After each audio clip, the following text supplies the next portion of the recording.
Coach, how impressed are you right now with the ability of this team to not only win in different ways, but have different people step up to get you to that point? I mean, it's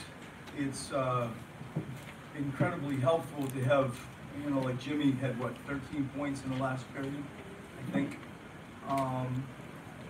The versatility that we have, especially with that starting group, and I thought TJ came in was outstanding tonight. And that's what you need to win in the league.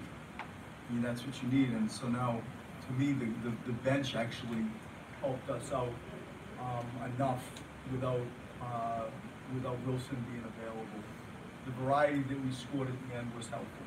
Right. What has been the difference for Ben lately? Because after some early struggles, he seems like he's really just looking off on both ends of the field. I don't know. What I do know is this: there were a few things that happened tonight that were sort of not being overly dramatic, defining moments in small ways, if you will. The back tip and coming up with the steal and transition, the game's kind of in the balance, but he stalked that down, and his breakaway speed we see on offense, but you saw it on defense.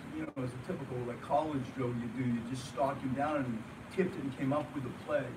His defensive mindfulness, his commitment to playing defense for way more possessions in a game than we've seen lately.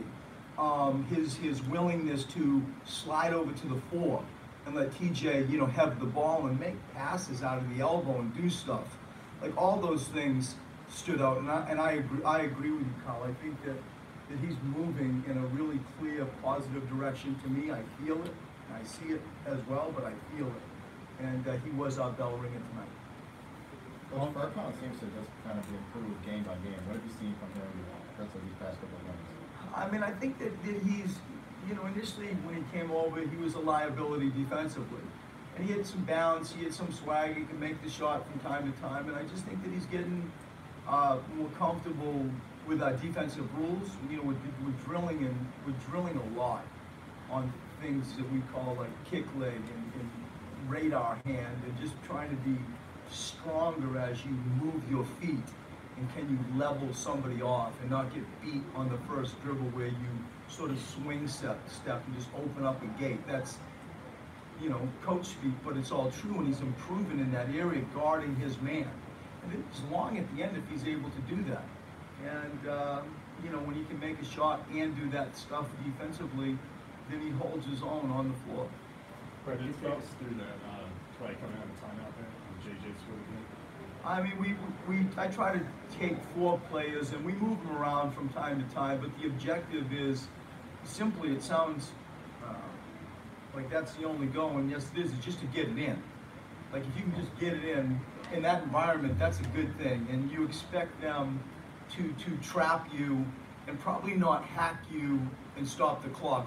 Most teams in that environment will have one aggressive trap, make you throw it out and try to steal behind it, and then foul. And it just, JJ, went into the spot that we have him going into. Ben made a hell of a pass. I was surprised he was going to be as open as he was. But there's a lot going on in that environment, with the objective being to get it in. I'd be lying to say that's the thing we thought was going to be there. That is not true. But the space and the speed create our ability to get it in.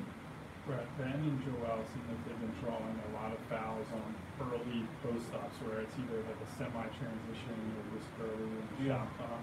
Has that been a point of emphasis, telling them to get down the floor, or is that just those guys?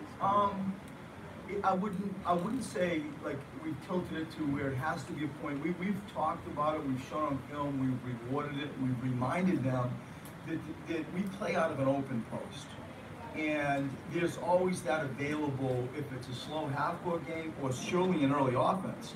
And I think that when people get rewarded, you're more apt to go do it more and more and more without a coach telling you that. And it's one of those environments, that's open in the structure offensively that we play.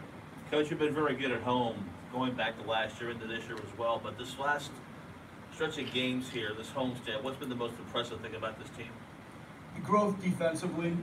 that we're coming together defensively.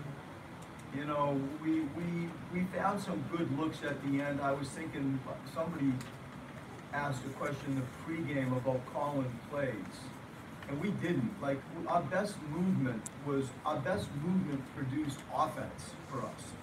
You know, JJ got some backdoor plays throughout the game, but a big one during the game. The stuff that TJ, you know, just cut down the basket line with hit an elbow and get a, you know, gut cut it, we call it a layup. And I think that the movement is growing. I can feel that. But I especially feel a team ownership of our defense. And that's what interests me the most by a mile in the first third of the season.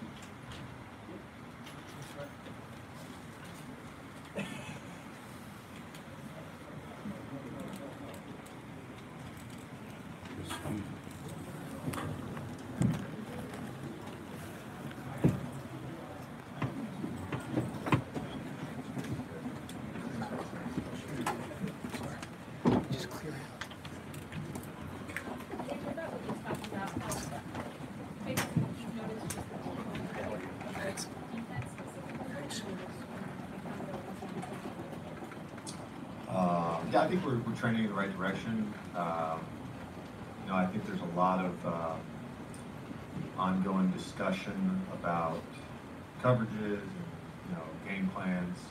I think you have to have that open dialogue between players and coaches. And I think we've all sort of owned it, you know, that we need to get better, needed to get better, and now we're trending in the right direction. You know, it's obviously Knicks, Wizards, Memphis, you know, all good teams, but they're not great offensive teams, so we have to do it against the best as well. This helps right at the end of the game there, coming out of the timeout there where you got the easy bucket. Yeah. What was the design on that? What did you do? Yeah, it was just our get-in play. It wasn't meant to be a layup. I mean, Jimmy and I were kind of looking at each other like, are they really going to guard it this way? You know, it's just not, we normally wouldn't see them line up to guard it that way because we have everybody above the three-point line. And I kind of just, you know, looked at Ben and before Ben even got the ball, I was like, oh my God, I'm going to lay up on this play. And they just, I don't know if they're supposed to switch or what they're supposed to do, but they messed it up.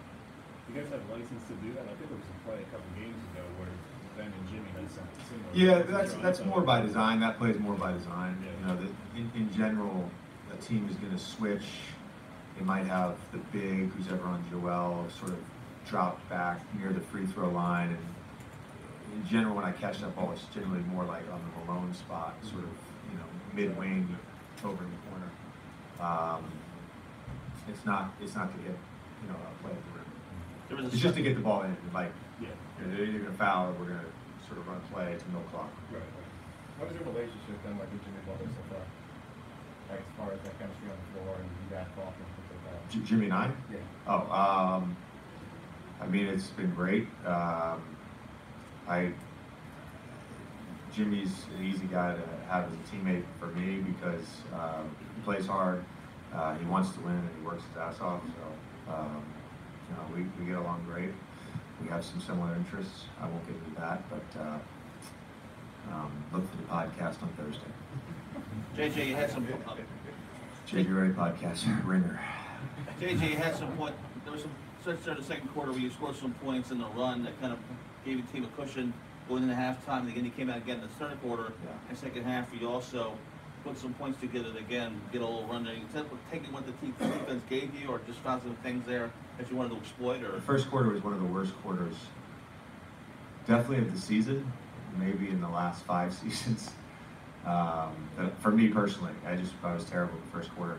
And then, you know, I just kind of refocused there in the second quarter. You know, had a little foul trouble, and you know, again, it wasn't necessarily what the defense was giving me. It's just movement, playing aggressive. You know, playing DHOs with Joe, Ben, cutting, coming off screens. It's just how I play. What's your impression of Ben's performance tonight? Oh, Ben was great tonight. You know, he I think more than anyone on our team, because Jimmy was great down the stretch. Joe had some stretches. I had a terrible first quarter again, but I had some stretches in the second, third. I thought Ben was our most consistent player all night from the beginning of the game. Had some big plays in the fourth. Defensively, put back dunk. He was fantastic tonight. Thanks, guys. Guys, Ben Simmons will be available in the locker room, and then we're bringing Jimmy Butler out to the podium.